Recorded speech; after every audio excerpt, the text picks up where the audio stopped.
In today's episode, I'm joined by Jake Watson. Morning. We're going to talk to you guys about how and when to wear a TMJ Apparel lifting belt.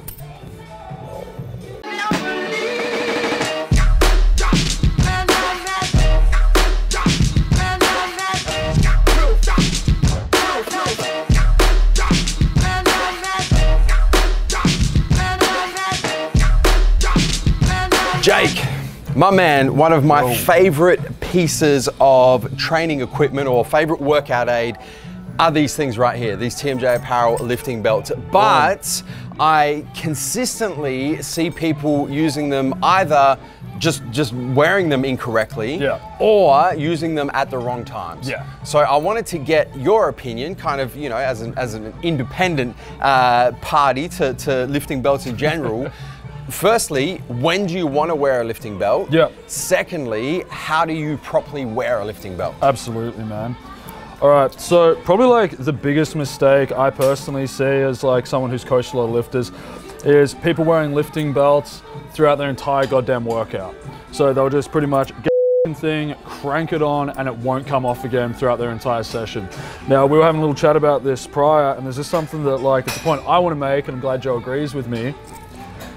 This is a waist trainer, all right?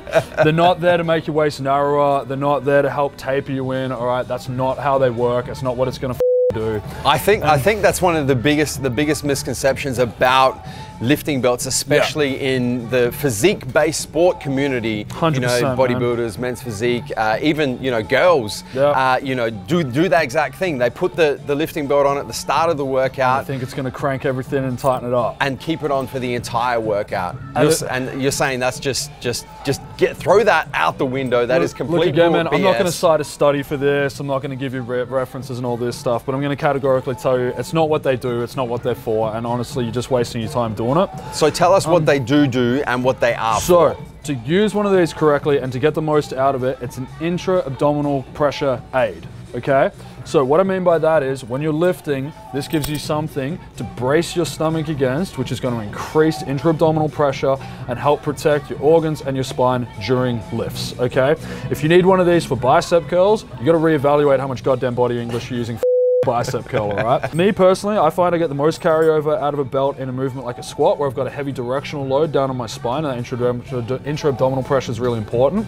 Conversely, people get a lot of carryover for them out of a deadlift, and same again, it's about creating heaps of pressure to keep the spine safe during a lift. Now, to that effect, doing one up like a traditional belt, like down here around your waist, where I'm not even gonna get this one done up, I'm not getting any carryover to this, all right? Like, yeah, it might feel nice to have a little bit of pressure on the lower back, but it's not serving its purpose. It's not doing its job.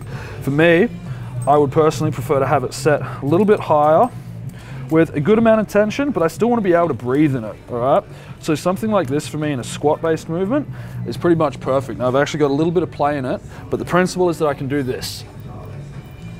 And I can actually engage my abdominal wall to create pressure against it. Now, a lot of people will instinctively draw in and arch back, okay? The first thing I've done then is I've actually disengaged that entire abdominal wall. I've shifted all that load straight into my lower back, so the belt's not doing shit anyway then, okay? I wanna maintain that nice neutral spine position, and I'm gonna keep that pressure pushed into it, so as I'm descending, all that pressure is pushed against that belt, and it's giving me a feedback loop that's gonna help keep my spine safe. Now, if I'm just sitting here cranking the thing over to the point where I can't even breathe, I can't create correct intra-abdominal pressure because I can't get a proper breath of air and I can't breathe through that abdominal wall correctly the way I want to, and then it's just going to put me at a bigger risk through spinal injury anyway.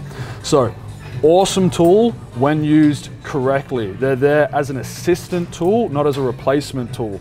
And if you're using one of these as a waist trainer thinking that it's going to narrow up your waist, if you're actually using it correctly, it's arguably going to increase your ab activation and actually build that musculature. So it's probably having the exact opposite effect of what you want it to regardless. So I like to cycle these in and out of training sometimes. It's the same as everything else in training. It's an aid, it's not a replacement, all right? It's all well and good to be strong in a belt. Personally, I think it's important to be strong out of a belt as well, right? If you're a bodybuilder, then obviously strength isn't always the goal. If you're a power lifter and you're going to compete in a belt, it's a tool. You want to learn how to use it properly. It's no different than your knee wraps, all right? There are skills in using them and skills in practicing with them. If you're a bodybuilder, obviously the goal is to stay as big and strong as possible and injury-free, and learning how to use one of these correctly is going to keep you in the game so that you can do your big, heavy compounds as efficiently and effectively as possible. So effectively, what you're saying is the best time to use one of these from a physique-based sport perspective is as an injury prevention tool. Absolutely, man. That's for what your they're big, there for. heavy compound lifts, like your bench, like your deadlifts. Man, 100%. Those are the types of the movements where you're going to get the most benefit from an injury prevention perspective. If you're squatting for quad stimulus, yep, you want to remove all of those little elements that are going to make it harder for you to move bigger numbers. And obviously, if you're trying to not build your abdominal muscles through isolated work, and you're arguably letting that core weaken up a little bit, learning how to use one of these correctly is going to let you get those bigger loads onto the bar and keep your spine safe. Okay. Conversely, if you're a power lifter or you're training for a strength sport or athletics and you want as much weight on that bar as possible, learning when and how to use one of these appropriately is going to again let you get the most out of that movement, okay? But cycling one of these in and out of training is also going to let you use your abdominal muscles effectively without it. So then when you bring it back into your training, you're going to be even more effective with it. Remember, tools are there to assist, they're not a crutch, okay? You don't want to be leaning on them all the time. So using one of these all the time for your lighter weights, not always necessary. Learning how to use it effectively for your biggest weights so that you can go for those big 1RMs and PRs safely, massively beneficial. And you're saying also that from the injury prevention perspective, even though a lot of people kind of think about, you know, the weightlifting belt as protecting the lower back from injury, it achieves that kind of indirectly through allowing you to brace your abdominal wall against it, correct? Absolutely. Sure. The belt in and of itself isn't what's doing the work. Like, you're not just going to whack these on and everything's going to sort itself out. So please don't go putting a weightlifting belt on thinking that all of a sudden you're impervious to injury, because you're not. All right? It's no different than chucking on a pair of knee wraps and thinking that your knees are going to hold together through any load you put through them. It's not the case, all right? Using these responsibly and acknowledging that this is a tool to help you brace that abdominal wall correctly and it's going to assist with that stability is where you're going to get the most out of these, okay? It's just remembering as well, getting into that mind space, that these are assistive tools to let you work more effectively, all right? It's not going to do the work in and of itself. So don't go throwing one of these on, tightening it up as hard as you can and suddenly going for a 50-kilo squat PR and expecting your shit not to snap in half, because it's not the way it works, man. And likewise, if you're having issues with bringing your waist in, don't go chucking one of these on super tight and going through your whole goddamn arm workout with it, thinking you're going to wake up the next day with a 28-inch waist, because again, it's not what they do, all right? So let's break three things. I want three take-home messages for the viewers at home. Firstly, TMJ Apparel weightlifting belt for your big, heavy compound lifts only. 100%, man. Secondly, because the way they prevent your lower back is actually through the bracing of your abdominals. Bracing of the abdominal wall, you need to wear it up where you can actually brace against it. Off the hips, around the torso, okay? Yep.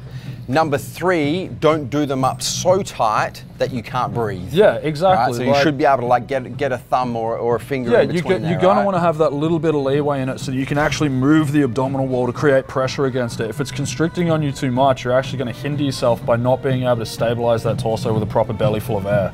There you go, guys. Hopefully that's helpful, man. You've heard it from the man himself, how and when and how to use correctly a TMJ Apparel weightlifting belt. Guys, as always, don't forget to hit the subscribe button, subscribe to our YouTube channel, turn your post notifications on, both on your mobile, your cell phone, and your desktop PC, so you don't miss a beat when it comes to the Massive Joes YouTube channel. Until tomorrow, I'm coming to you from MassiveJoes.com. Stay massive. Thank you for tuning into this video. We hope you enjoyed watching. Don't forget to check out our latest upload and our recommended video, and be sure to subscribe to the Massive Joes YouTube channel to stay up to date with all of our latest uploads.